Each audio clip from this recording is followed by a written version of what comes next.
Comme chaque mercredi, c'est l'effervescence dans les écuries d'équipation. Étris, cure-pied, selle, mort. En moins d'une demi-heure, il faut préparer son cheval pour la reprise. Déjà, quand il est sale et si on lui met un tapis, ça peut le blesser. Et en plus de ça, on peut repérer les différentes blessures qu'il peut avoir. 15 heures, la reprise commence dans le manège.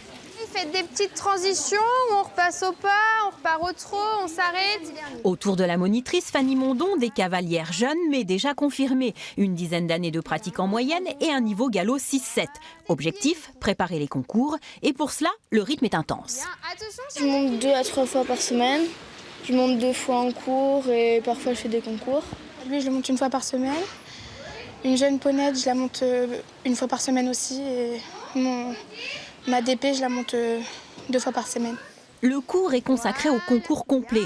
Parcours et dressage s'enchaînent pour avoir des chevaux à l'écoute, capables d'effectuer des tracés très précis.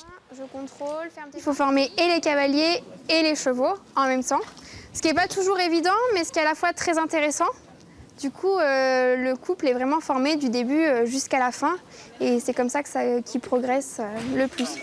1 heure plus tard, retour au box. Après l'effort, le réconfort, car l'équitation, même en compétition, c'est avant tout Mon grand amour. Si on peut faire quelque chose en concours avec elle, c'est bien, mais après, c'est pas que pour les concours que je l'ai, c'est aussi pour m'amuser avec elle. Alors, Jérôme Pérou, vous êtes le gérant de ce centre équestre. D'abord, en 2 mots, le centre équestre de Felletin, c'est combien de cavaliers, combien de chevaux? Qu'est-ce que vous faites ici? Alors, sur le centre équestre, on a 120 cavaliers sur l'année 2018. Et au niveau des chevaux, on a 35 chevaux dans les écuries, enfin chevaux, poneys, tout compris, avec les chevaux qui sont en pension. On fait un petit peu de tout, un petit peu de balade, on essaye d'organiser 1 à 2 randos par an aussi. Et Ils chantent aussi vos chevaux, non? Ah oui. On en a quelques-uns qui sont bavards.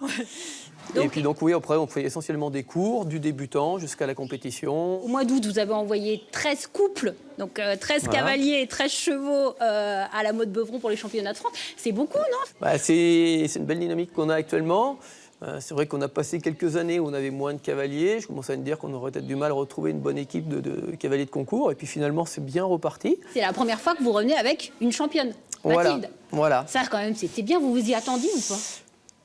Honnêtement, pas vraiment. Elle est partie quand même avec un gros doute sur cette épreuve-là et qui finalement s'est très bien passée. On a beaucoup travaillé, elle aussi, elle s'est beaucoup remise en question. Donc voilà, ça a payé, on est bien sûr ravis pour elle. Vous êtes un petit club, du coup vous attendez peut-être un effet bénéfique de ce championnat? On espère toujours un petit peu. Après, c'est toujours difficile de quantifier les retombées. On ne sait jamais qui vient et pourquoi. En attendant les prochaines compétitions, le centre équipation reste un cadre idéal pour les graines de champions.